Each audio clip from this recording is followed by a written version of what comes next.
Hi there, thanks for joining us on The Sweet Spot. It's Bruce Millington and Steve Palmer from the Racing Post with our weekly dose of golf chat. We'll review a mad weekend, 4 tournaments, absolutely some incredible outcomes there. And look ahead to 3 tournaments this week. We've got the Irish Open with Shane Lowry topping the bill. We've got a very nondescript US Tour event, the John Deere Classic. Probably quality-wise, the best tournament of the week is actually the second of the LIV Invitational tournaments. So, Steve thinks that's controversial. Well, I mean, regardless of that, anyway, there's a lot of it's a better field than the first week. So we'll be looking ahead to that one as well. Don't forget to join us on Sunday for another Sweet Spot Live. Depending on tee-off times, we think we'll be on air at about 1:30. We'll say 1:30 for now, but we'll let you know through Twitter if that changes, to take you through the final round of the Irish Open. Steve and I, along with some special guests, we would love you to join us for that. We'd also love you to hit that like button if you're enjoying the show, rather than thumbs up even. Don't forget to subscribe and also let us know who you fancy this week. I must say, Steve, I heard from one poor chap who had a big each-way double on who was it now? Chaufflet and Thomas Peters last week. Absolutely cruel that's no good, is it? I mean, where do we start our review with? There were 4 tournaments, weren't there? Well done to Padraig Harrington for winning the US Seniors, and US PGA Seniors. You did say if you're going to have 2, it would have been him, but you stuck with your 1, and unfortunately, Jolly Jim couldn't quite get it done. I mean, I suppose the one moment of the week was Hao Tung Lee, wasn't it? Holding that crazy putt on 18, going absolutely mad. I've never seen a celebration like it, swearing like a trooper in his interview afterwards. So you had to be pleased for Houghton, because I mean, as he'd said, he was, less than a year ago, he was going to quit the game, wasn't he? Yeah. That was the big positive when it's seeing Houghton's how pleased he was, because he almost quit because he couldn't keep the ball on the planet. His driving got so bad that it was becoming an embarrassment. He was often finishing last, wasn't he? Yeah, you always say look at the leaderboard from the bottom up. And I always do. And it was amazing how often you'd see Hao Tung Lee literally stone last. Poor guy, I used to feel for him. But, well, if you lose your driving, it's the most important skill. If you lose your driving, you just cannot compete. And then he started wearing glasses. Do you remember at the start of this year, he started wearing glasses, and at one stage this year he had the glasses and the visor. It's been completely unbackable for me, the glasses visor combo. If you notice on Sunday, he had a proper cap on and he had a snazzy pair of sunglasses, so he looked in finer fettle.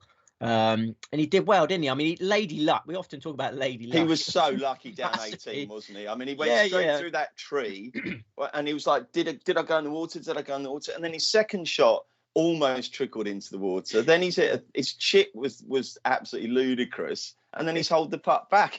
Crazy, and don't forget the 16th hole of regulation play. His drive just clambered about half a yard over the water. So there were so many shots where it just looked like that's it. He's going to completely blow it. So no wonder he was so relieved when he won. I mean, poor old Thomas Peters is standing there completely bewildered, looking for a handshake. Yeah, I think he should have. I know he was overcome with emotionally, but he should have given Thomas Peters the handshake, couldn't he? Peters had to walk across to get it, which I thought, come on. But anyway, it's not often that situation arises in golf. The golfers are normally very good at it. On the dartboard, that can sometimes get very nasty when a darts player wins and starts giving it the big one and forgets to. Yeah. But Hao Tung Lee, you've got to love Hao Tung Lee. He's it's just like it's nice to see in winning a check that's not huge. Did Charles Schwartzel react like that when he won $4 million the other day? So it's not all about the money, is it? It's not at all. It was 66-1. So fair play if you did find him. And a quick word for the Sky interviewer, because, like I say, he lost control of himself at the end, and he was dropping F-bombs in left, right, and centre. And rather than do what most Sky people do, and you get all solemn and start admonishing him, she just let it go and then let Rob Lee do the apology afterwards. So that was cool. I don't think she knew what to do. I think that was the highlight of the week, wasn't it? The Hao Tung Lee interview. There were 2 great interviews this week. You've got to check out Padraig Harrington's interview in the media conference after winning the US Senior Open, because there's a point in that about around the 5-minute mark. I think it's between the 5-minute and 6-minute mark, if you find it on YouTube, where his voice gets so high, it's just incredible. Someone asks him a question, you just go, That one just cracked me up as well. See Oh, if you can brilliant. dig it out. Even higher than when he said, of course we can put ladybirds in it, when he won that first Open, and his little child asked if they could put ladybirds in the trophy. That's it. He was so happy for winning his first senior major, and the interview after was fantastic. And they present him with this great guitar at the end that was autographed by every player in the field. And so there was two fantastic interviews. I'm pleased for Alton Lee. I'm pleased for Podrick Arrington. I'm not pleased for us. Obviously, we woke up on the Sunday really quite excited, didn't we? The each way quad was still on for the place. I know. I honestly thought I might win quite a significant sum of money when I woke up on Sunday, but I went to bed Sunday night an absolute, not a broken man, but fairly deflated, I've got to say. And let's talk about why. Patrick Cantlay. What was he playing at? I mean, just to recap, if you missed it, Cantlay's made serene progress through the field in the John Deere. He goes out in the final group with his great mate Xander Schauffele. He's one behind. Cantlay's supposed to be the one with the minerals. Schauffele's the flaky one. Cantlay, actually, believe it or not, Steve, shot more birdies than Schauffele in his round. He shot 5 birdies and ended up finishing up with a score of 6 over. There are only 3 pars. It was some of the most shambolic, scruffy, appalling golf I've ever seen. Didn't even place. I mean, what? No. Didn't even I mean, he was tournament favourite through 2 holes. We were level through 2 holes, and he's tournament favourite. And then he's gone on to make 9 bogeys and a double bogey. He's never made more bogeys than that. And even after all that carnage, he's going up the 18th in 8th place. You know, I had a place double with Jordan Smith and Patrick Cantlay, an each way double. So Jordan Smith scrambles 8th place in Germany, and then Cantlay, he just need a top 8 to get something back. 9 bogeys in a double, and he's 8th going up the last. And bogeyed the last. I mean, to drop to 13th place. So one of those days. But the contrast between Saturday and Sunday was incredible, wasn't it? 63 shot on Saturday. I fancied him to win on Sunday. I thought it was between the two. Cantlay couldn't bring anything to the party, and obviously Xander Schauffele a week too late for us because we were all over him for the US Open, and he's peaked a week late. But that's golf. And what about Thigala? He gets himself into winning position, takes driver at 18, sticks it into the face of the bunker, and then instead of just taking his medicine, goes for it and leaves it in the bunker. I mean, that wasn't very clever, was it? Now, as it happened, Schauffele did birdie the last, so perhaps you could say, well, he needed to kind of go for it. But I mean, that was astonishing. And there was a lot of heat on his caddy for the selection. They reckon he should have just told him to just stick it out sideways and take his medicine. You wonder if Schauffele would have birdied it with the pressure still on. I mean, Thigala, I saw his interview afterwards, and he claimed there was room for the shot. He's standing by the shot. He says there was enough room to get it over there. He just didn't get behind it enough. But I don't know. Yeah, it did seem a crazy decision with a 1-shot lead, didn't it? But he's another player you've pointed out in recent weeks who's progressing and looks like he can win. But I mean, if he's going to, his game management's got to be better than that, hasn't it? Yeah. He does seem to lose it at the big moment. But yeah, he's very raw, young, inexperienced. Yeah. He's a huge amount of talent. I'm not going to give up on Sahith Thigala. I think he'll win tournaments. But yeah, that first one's the hardest one. Anything else we need to touch upon in our recap? Well, we better talk about the ladies. A nice story with Inji Chun, wasn't it? Inji Chun was. I don't know. Well, you talk about how Tong Lee saying he was close to giving up the game. Inji Chun was close to giving up the game last week. Her sister was the week before she won. Her sister was saying, just give it up because she hadn't won for 3.5 years, and she was finding getting a lot of depression because traveling around the States, feeling a bit lonely and stuff. So Inji Chun's sister sort of told her to quit, and then a week later she's won the women's PGA. So I didn't even know that. Yeah, it was she sort of fell over the line there, and Harrington fell over the line. There was lots of exciting golf there, but lots of unpleasant golf for us punters. And of course, all this took place on your birthday, didn't it? Did you manage to enjoy it? I had a really good start to the day. I mean, Jordan Smith, he just wobbled around the turn, didn't he? Yeah, I was at a country park as he was having that wobble at the turn. Yeah, I had a really lovely morning. Breakfast in bed was served. Not how often you get breakfast in bed. Yeah, it was a fantastic start to the day. Jordan Smith took a little bit of the gloss off, and then fortunately all the parties were over before Cantlay did his business. What was your favourite present? Make him sound like a dog there. My favourite present. I've had some crackers, some toffee fee, some Toblerone, yeah, lots of chocolate, lots of beers. Lovely. Yeah, some good presents. Yeah. Fantastic. Okay, right. Should we look at Hoy then? We've got 3 tournaments this week. Where do you want to start? Yeah. Should we start with the Horizon Irish Open? We very rarely have just 2 tournaments these days, do we? We're very good, isn't it? Busy bees, but yeah, the Horizon Irish Open is certainly our favourite event this week. Okay, let's look forward now then, and we'll start with the Irish Open, the Horizon Irish Open, to give it its full name. It's been played at Mount Juliet. Of course, I was lucky enough to play years and years ago. Beautiful, in the middle of Ireland. Absolutely lovely. I'm sure they'll play it a little bit better than I did. Let's get the latest betting from Boyle Sports. And they've got an array of prices looking at their app. You can either choose 6 places right up to 12. Obviously, the win price contracts as you go with more places, but you've got 4 choices, 6, 8, 11 or 12. I'll read out the prices for 11 places. And Shane Lowry in that market is favourite at 15-2. And then it's 11, Seamus Power, 12, Tyrrell Hatton, 14, Thomas Peters, 16, Ryan Fox, 18, Jordan Smith, 22, Adrian Moronk and Aaron Rye, and 25, Bar. Tell us a little more about Mount Juliet, Steve, and then we'll get your selections. It's in Thomastown, County Kilkenny, Ireland. 7,264 yards, par 72, 4 par 5s. Hosted the Irish Open 4 times, 1993, 1994, 1995, and last year. It's hosted the WGC Amex Championship twice, 2002, 2004. Jack Nicklaus design, generous fairways, tough approach shots. Not much breeze in the forecast. So what sort of player does it suit? Accurate approach shots is the key stat. As it is for many Nicklaus designs, and certainly this one. Rightio, how many selections? 3 selections. Okay, away you go with your main man. Shane Lowry, getting the 11 places with Boyle Sports. So you take a shorter price. There's 9-1 available elsewhere. There's 10-1 available in some enhanced win-only markets I've seen. I think it's a really good price. Obviously, he was going to be favourite this week. I was worried he was going to be an unbackable short price favourite, but he's not. There's plenty of juice in there. He's been in the form of his life this year, consistently contending for titles on the PGA Tour. This is a serious downgrade for him, to DP World Tour action. He was runner-up in the Honda Classic. He was 13th at Sawgrass. He was 12th in the Valspar, 3rd in the Masters, 3rd in the Heritage. He's just been performing at a level that nobody in this field can match. Now he comes home to a hero's welcome at the Irish Open. I think it's trophy time. There's one thing missing from this brilliant 22 campaign, and it is a trophy. So I think he'll be taking this event extremely seriously. We know he can handle the occasion. The last Irishman to win the Irish Open was Shane Lowry, way back in 2009 when he was still an amateur.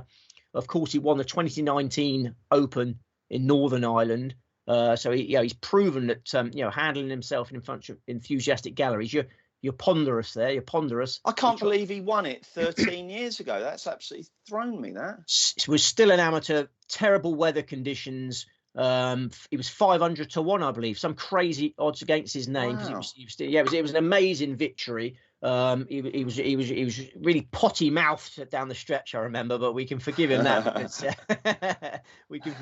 because it meant so much to him. We know Larry performs with that enthusiastic backing. He closed with a 66 at Mount Juliet in last year's Irish Open, so he clearly got a handle on the track come the Sunday. Only 2 players outscored him in the final round. Finished 23rd, but his iron play this year has been so amazing. He's 10th on the PGA Tour for strokes gained on approach. I think he'll be in the thick of things throughout. I'll throw an interesting stat at you. The average world ranking of the 6 winners at Mount Juliet is 24.5. The cream has been rising to the top. Tiger Woods has won here. Ernie Els has won here. The cream rises to the top at Mount Juliet. What is the world ranking of Shane Lowry?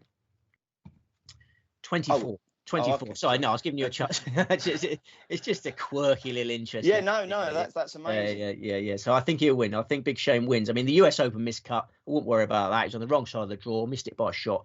I think he'd get back to birdies this week. You make a very strong case for Shane Lowry. 2 others. What's that? Oh, that's the Barocca thing, Oh yeah. Energy. Isn't Barocca one of those things you only drink when you're poorly? No. If you need energy boosts, you can have it on a regular basis. Turns your urine. Is it that kind of really effervescent tablet that you drop into just a glass of water? That's right, isn't it? Yeah. And then you could just get some instant energy when you need to do a podcast or something like that. Okay. Yeah. So that's that. There we go. Right. There's only 2 players that can beat Shane Lowry in my humble. Okay, and one of them is Thomas Peters. 11 places with Boyle Sports, 16-1, I believe, 14-1, I'm not sure. 18-1 available elsewhere with less each way places. Oh, fewer. Sorry, you always criticise me for that. My grammar not quite right. Fewer each way places. Thomas Peters, I mean, come on. He did nothing wrong in defeat on Sunday. He would have felt absolutely robbed by what happened. He was bogey free for his final 12 holes. He was 5 under par for his final 12 holes, 4 rounds in the 60s, 22 under par, 72 hole total. That score was good enough to win the previous 15 BMW Internationals. So just Lady Luck wasn't on his side. And good temperament, I thought, all through Sunday, Steve. Because, I mean, sometimes, was it one of the commentators said that sometimes when things aren't going wrong, he plays very quickly and he just gets a bit down and stuff. He has shown in the past an ability to just sort of semi-implode for a few holes. But I thought he held it together nicely. His caddy's good. His caddy had a nice way about him. I thought kept him very calm. So there were encouraging signs there, weren't there? Absolutely, yeah. It was a measured performance, wasn't it? And it came on the back of a good US Open. He was 27th in the US Open from the wrong side of the draw. Peters is playing well again. He got that win in Abu Dhabi at the start of the year. Not done much since, but he's going up the gears again now. And he was 12th at Mount Juliet last year. So, I think Thomas Peters is the main threat to Shane Lowry. And who's the other one who can win? And the other one can win is another old sweet spot regular. It's Minwoo Lee. It was available at 40-1 with fewer each way places, 33-1 with Boyle Sports with 11 places. A 23-year-old with the world at his feet, a 2-time DP World Tour champion. The latest of those wins came in the Scottish Open, a big money Rolex Series event. I think he can win again on these islands, as we like to call them. I think his swing is technical perfection. I think he can win majors. His Masters debut in April yielded 14th place. His US Open debut the week before last yielded 27th place. This boy's a superstar. He was 17th at Mount Juliet last year when he was ranked 252nd in the world. So expect better this time. And is it Lucas Herbert who's his great mate? I don't know whether they're great mates. They're compatriots. I thought someone said that whenever one of them played, the other one. Yeah. That's right. Lucas Herbert, wasn't it? Because Lucas Herbert's in it this week as well. Yeah, exactly. Yeah, good point. Yeah, that's the trend. Yeah, when one wins, the other one tends to win. They can't this week because they're both in the same tournament, obviously. But it means that he's got his buddy with him, doesn't it? Yeah, they can follow each other onto the honours board. Yeah. Herbert won last year. I see. Minwoo Lee could win it this year. Yeah. Brilliant. Okay, mate. Any love for Seamus Power or Tyrrell Hatton, who are the other two market leaders? I think Power's peaked. I've discussed this before now. I'm not sure Seamus Power can go any higher than he's got now. I think he's achieved a fantastic. He's gone past the peak of his powers. Possibly, yeah. That's disappointing. He's a young player, isn't he? He'll be devastated to know that he's peaked. That's as good as it's going to get. Yeah, very much a late bloomer. I mean, he's making his Mount Juliet debut. I just thought he's being well back this week, actually, Power. Yeah, Lowry's price is holding and drifting slightly, and Power's being supported. I think Lowry is still a different class to Seamus Power, yeah. Let's move on now to the John Deere Classic over there in America. It's not a great field. It got weakened even further when Daniel Berger pulled out. So here's the latest from Boyle Sports. They're offering 8 places here. Webb Simpson is favourite at 10-1, and then it's 14 Adam Hadwin, 20 Sahith Thigala, 22 Denny McCarthy, 25 Jason Day, 28 Christian Bediesenhout, and Maverick McNeely, as well as Patrick Rogers, and 30 Barr. So we've been treating some really high-class fields in America. We're back to a fairly poor one, but that doesn't mean there isn't any betting value, is there? Does it, Steve? First of all, before we get the tips, where are we? We're at TPC Deer Run, Silvis, Illinois, 7,289 yards, par 71, 3 par 5s, hosted since the year 2000. One of the easiest courses, if not the easiest on the PGA Tour. Paul Goydos opened with a 59 in 2010. Steve Stricker carded a 60 on the same day. It's a birdie fest. We've got a little bit of breeze on Thursday, but you're still going to be a birdie fest. Got to be great with wedge and putter. Lots of wedges. Okay, how many tips? 3. 3-pronged attack in Ireland, 3-pronged attack in Illinois, doubles opportunities. Righty-ho. Who's the headline pick? The winner will be Adam Hadwin. 14-1 with Boyle Sports, getting 8 each way places, 18-1 available elsewhere. He's chasing an Open Championship spot. There's 3 places available from the John Deere for our Open. I think Hadwin will grab one of them. He's played some great golf this year. We want to see him at St Andrews. 9th at Sawgrass, 7th in the Valspar. Do we? Yeah, it wouldn't be the same without Adam Hadwin. No, that's true. 9th at Sawgrass, 7th in the Valspar, 4th in the Texas Open. And more recently, he's finished 18th in Memorial, 35th in the Canadian Open, and 7th in the US Open. This is magnificent form in comparison to most of this week's field. 18th and 8th in his 2 John Deere Classic starts. He's got a great short game, holds plenty of putts. I think Hadwin should be favourite. Okay. Yeah, you make a very strong case there for the Canadian. Who's the main danger, would you say, to Hadwin? Denny McCarthy, 22-1 with Boyle Sports, getting 8 places, 28-1 available elsewhere, who on reflection, I was probably expecting a bit too much from last week. Missed the cut in the Travellers. It was a flat performance after a great US Open. It was the first time he contended in a major, clearly left some mental fatigue, it seemed. I can forgive that, what happened last week, and give him another go this week. He was 5th in the Memorial, 7th in the US Open. Amazing putter. I see him going close to a maiden PGA Tour title. 5 of the last 10 John Deere champions were Tour maidens. Okay. And finally? Another Tour maiden. The last one, Nick Hardy. Nick Hardy, 30-1 with Boyle Sports, getting 8 places. 33-1 available elsewhere. He was one of our players to follow at the start of the year. I really like the cut of his jib. Yeah, really aggressive player.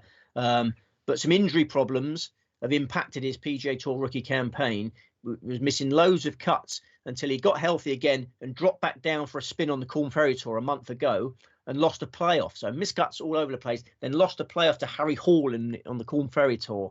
And that's got him going again. He's followed up with 35th place in the Canadian Open, 14th in the US Open, and 8th last week in the Travellers Championship. So Hardy absolutely buzzing. This is his 4th week on the spin. So, slight concern, but I think adrenaline will get him through because it's a home state gig. He's an Illinois boy. He's a University of Illinois graduate. He won the Illinois State Amateur Championship in 2016 with a 26 under par total. So he loves a birdie fest, and he's played in this tournament twice before. Made the cut both times. So there's a lot to like about Nick Hardy this week. Excellent. And Webb Simpson heads the market. Did he tempt you at all? No. Short price, horrible price. I think neck problems this year, and a confidence crisis with his iron play. I mean, he's had to accept he's no longer good enough to use the blades. He switched from blades to cavity backs. Have you ever hit a blade? Like a blade is like it's the purest form of golf. Like the feel you get off a blade.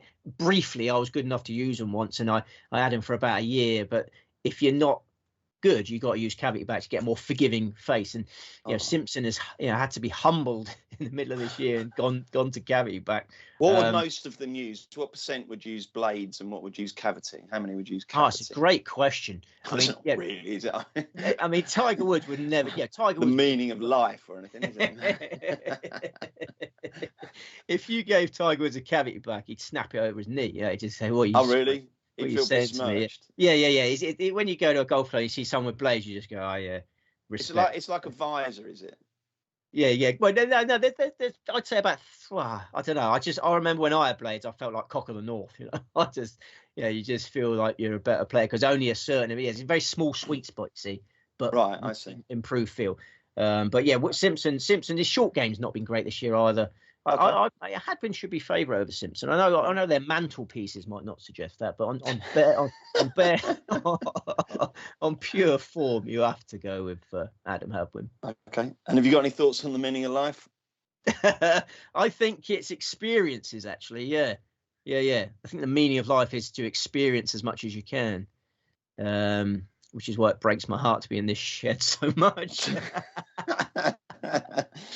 Okay, fair enough. Right, let's move on. Let's move swiftly on to the LIV Invitational event, which takes place in Portland, the 2nd of 8, of course. And I said at the start that this is probably the best field of the week, to which Steve pulled a bit of a sour face. So I'll let him pull that remark apart. But first of all, I'll take you through Boyle Sports prices because I do think that it is a reasonable field. 48 runners, 5 places. Dustin Johnson, 13-2 favourite.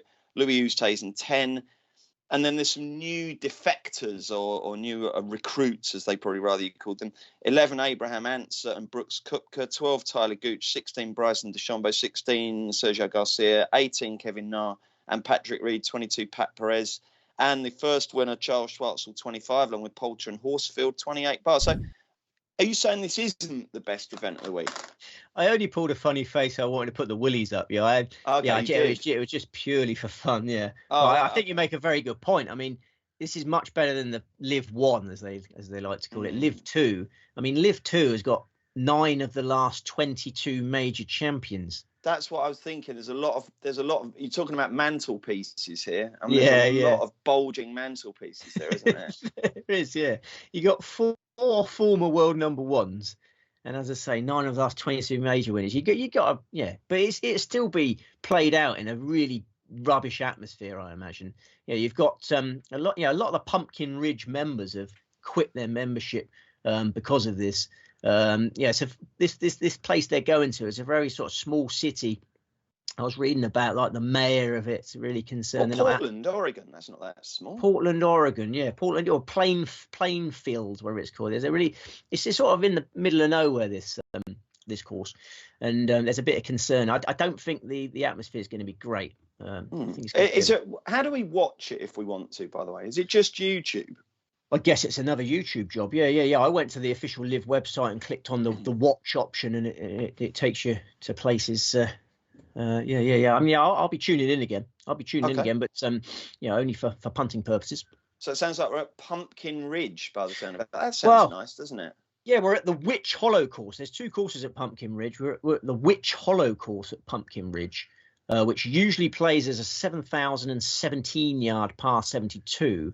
We've not seen much top-class action there. The only prestigious event it has hosted is the 1996 US Amateur Championship, which was won by Mr. T. Woods. I mean, apart from that, not much goes on at Pumpkin Ridge. They probably have some good Halloweens there, but it does sound Witch Hollow at Pumpkin Ridge sounds like the absolute perfect Halloween spot, doesn't it? It does, but is it the perfect place for a golf tournament?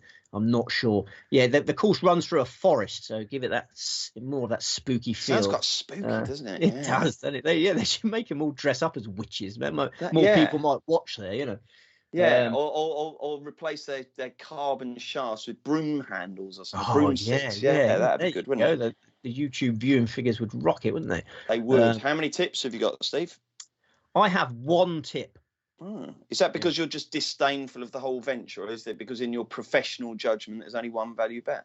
Yeah, in my professional judgment, there's only 1 value bet. The problem I've got with this is that the sort of motivation for a lot of the players is questionable, because you've got players there that have been playing in the biggest tournaments in the world with massive galleries, huge atmosphere, and they get to Pumpkin Ridge and there's 1 man and his dog's watching, and and that man made 3.5 million, mate.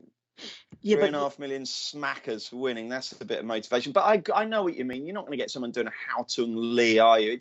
No. What does it mean? You've won at Pumpkin Ridge and it's the second LIV. And well, certainly the better player. Yeah, take Dustin Johnson as an example. How's Dustin Johnson going to get focused for this? Because his signing on fee obviously was, I don't know exactly. reportedly in 100 million plus 200 million, whatever. How does he get motivated? Yeah, that money's in the bank. He's chasing a sort of $4 million first prize here. And I suppose also it's the first chance for the US media to get stuck into the players like the UK media did at Centurion the other week. So there'll be a lot of that. The pressers will be a bit spiky, I guess, won't they? Yeah. I think the most high-profile players are to be avoided this week, and obviously they're at the shortest prices. They've got issues, haven't they? Okay, then. Who is the one and only this week? The one and only is Taylor Gooch, who is 12-1 with Boyle Sports, getting 5 each way places, 14-1 available elsewhere. Really appreciates a test of accuracy. I mentioned it runs through a forest. You've got tight fairways here, lots of dog legs, pretty juicy rough normally. I think accuracy will be rewarded. Taylor Gooch's lone PGA Tour title came in the RSM Classic last year. He's done well at Torrey Pines. He's done well at Sawgrass. So if Pumpkin Ridge is set up in its normal fashion to provide a stiff challenge, I think Gooch would be a leading contender. And he was one of the more surprising defectors. Yeah, you had really young players with no tour status grabbing the easy bucks. You understand in a way why they were dazzled by the big bucks. And then you had the veterans looking to seek their retirement fund. Yeah, but Gooch is a 30-year-old in his absolute prime as a player. I think Gooch will be really angry with himself and the decision he's made if he doesn't make it pay quickly. You know, I think he's one of the more motivated players. I think he won a couple of wins early on to go with that signing on fee that he got to justify his decision. And I think Pumpkin Ridge is an excellent opportunity. Yeah, no one else attracted me. I toyed with Matt Jones, but his driving accuracy stats are really poor. He's been putting badly. So yeah, I think Taylor Gooch is the only one I like. Okay. Yeah, he'll be spitting his way around the course when he's a real oik, isn't he? The amount of spitting he does on the course is just, I don't want to sound all Ewan Murray, but honestly, it's not very pretty, I tell thee. Tell me this though, Steve, when they get new Water people, the pumpkins though, wouldn't it? You know, yeah, I suppose so. When they get new people joining up, there's only 48 runners for each one. So what happens with the ones who were the first ones to accept and played in that first one? Do they say, look, mate, you know, thanks for joining, but we've got Brooks Koepka and someone else, so you're not in it this week? How does that work? You've hit upon a very, very key point here, because it has to be 48 runner events. You know, this is the big, everyone's going on about, oh, we love the new format, blah, blah, blah. 48 runner events, no cut, 54 holes. They can't change that now and start expanding the fields and willy-nilly. And Pablo Larrazabal, a player I love to say his name, but he must be thinking, oh, blimey, because he's been booted out of LIV 2. So they can get these big names in. Pablo Larrazabal is being allowed to play this week in the Irish Open, but would be banned from the Scottish Open. Because Keith Pelly made some announcements, and it was all a bit of a halfway house from Keith Pelly. Scottish Open, you're banned. You can play in some. It's still an ongoing process for Pelly. It seems like he hasn't quite made his mind out. But you're Pablo Larrazabal. He's. Well, why is he not in it? And yet there's someone called Ian Snyman and someone else called Jediah Morgan. I mean, who the dickens are they? Yeah, Turk Pettit. You'll have to ask the LIV Golf bosses why Pablo got the boot, but Pablo's got somewhere else to play. Those guys you mentioned. Does Pablo still get he still gets he keeps the fee that he signed on, presumably, doesn't he? I guess so. Yeah. I mean, you'll have to. It's all a bit murky, isn't it? Yeah, it is. I mean, that aspect is quite amusing in many ways. These guys that have thrown themselves into it, they could get banned from the DP World Tour, they're banned from the PGA Tour, and they've only played one blimmin' event. But I mean. Louis Oosthuizen. We must mention Louis Oosthuizen because he was talking about how playing less golf really appeals to him. Look at what he's done recently. He's just come back. He's gone to London for LIV 1. So Oosthuizen gone to London for LIV 1. He's gone to the US Open the next week. He's jetted over to Germany for the BMW International. He's gone back to the States for LIV 2. I mean, Oosthuizen's playing more golf than he's ever done. Listen, golfers, when you get asked why you've done it, right, don't come out with all this old nonsense. Just say you're doing it for the money, okay? And that is that. And then we all get what you are. You've made your decision. At least you're honest about it, okay? But don't give us all this flannel about how you want to play less golf and it's an exciting opportunity, okay? And don't talk about growing the game because that's the most winded up. How is this growing the game? Going to blooming Pumpkin Ridge where all the members are up and if you want to, they're playing in Portland this week, aren't they? If you want to grow the game, I was thinking about this. Go to the Isle of Portland, which is down the road from me. The Isle of Portland near Weymouth. Bill. Go to Portland Bill, build a golf course there. Yeah, I haven't got a golf course on Portland. If you want to grow the game, is there the land for golf on Portland Bill? I think they could find some land. Yeah, I mean the poor Portlanders. The poor Portlanders, if the Saudis want to grow the game, go to Portland and build a golf course over there. I'll go and play it. I'll grow the game with you. But is Portland Bill's most famous citizen still ex-Premier League ref Paul Durkin? Ah, the Portland Peeper. Yeah. He's a great referee, wasn't he? Yeah. He's there somewhere enjoying his time. He certainly was. Right then, now all this talk about the classiest field of the week, of course, that actually gets blown away because next Monday. Over at Adair Manor, we've got the JP McManus Pro-Am Invitational. And Boyle Sports, listen to this when I give you the Boyle Sports prices. 10 McIlroy, 10 Rahm, 11 Scheffler, 12 Thomas, 14 Cantlay, 14 Spieth, 16 Dustin Johnson. That is the field of the week, isn't it? That's extraordinary. Yeah. I mean, JP McManus has a real, allure, doesn't he? He's friends with the stars. And you played in that once, didn't you? Yeah, I had an amazing experience over there. We played in the sort of media day before the tournament started, and then we went to the dinner. Me and Matt Williams, remember Matt Williams, the racing tipster? We went over to the dinner afterwards, and our names weren't actually down on the dinner for some reason. There's some sort of admin error, but we went and sat down anyway.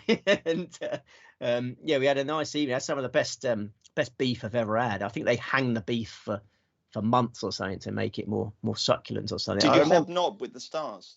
It was fantastic. Yeah, I remember urinating next to Mark O'Meara, and that would definitely be the first time that sentence has ever been uttered, I think. And I feel a little bit ashamed because I immediately started talking about Tiger Woods and wanted to, how's Tiger? What's his form like? He has great mates. I should have talked more about Mark O'Meara than I did Tiger Woods at that brief moment over the urinal. But you were in an actual lavatory at that point, I hope. yeah, it wasn't. That wasn't at the dinner table. No. He told me Tiger was in good fettle. Oh, lovely. Yeah. It's a great event. Yeah, we haven't been invited back, me and Matt, but maybe one. And you'll have a little preview of that on Sunday as well, hopefully, won't you? Yeah, I mean, with a field of that quality, yeah, we'll have to. Got to do it. We'll try and find the winner. Yeah. Okay, and we'll also maybe talk about it on Sunday during Sweet Spot Live. As I said, we got Steve and I with some various guests back from 1:30 on Sunday afternoon to talk you through all the latest action and betting moves for the final round of the Irish Open, which Steve hopes will be led by, and indeed won by, Shane Lowry. So let's recap all Steve's tips this week before we go. We'll start with the Irish Open. Shane Lowry, Thomas Pieters, Minwoo Lee. John Deere Classic. Adam Hadwin, Denny McCarthy, Nick Hardy. And LIV Portland. Taylor Gooch. And you'll only notice one bet this week? If you only have him, well, I'd like to actually encourage 18 bets because you can have 9 doubles, can't you, on the Irish Open selections and the John Deere selections. That's 9 doubles, isn't it? 3 and 3. And then if you add Gooch onto them to make 9 trebles. I think this is a great week for doubles and trebles. Only little ones, though, okay, because the chances are they're not going to win. And what will happen is, like last week, you'll wake up on Sunday morning and think, this is it, this is the one. And then people like Patrick Cantlay will break your heart and make you feel bad, and you don't want that. Okay, brilliant. Thank you very much, Steve. Anything exciting coming up between now and when we convene next week to look ahead to? I think we've got the Scottish Open the following week, haven't we? Yeah, we've got a lot of great golf coming up. We've got a lot of great Sweet Spot Lives coming up.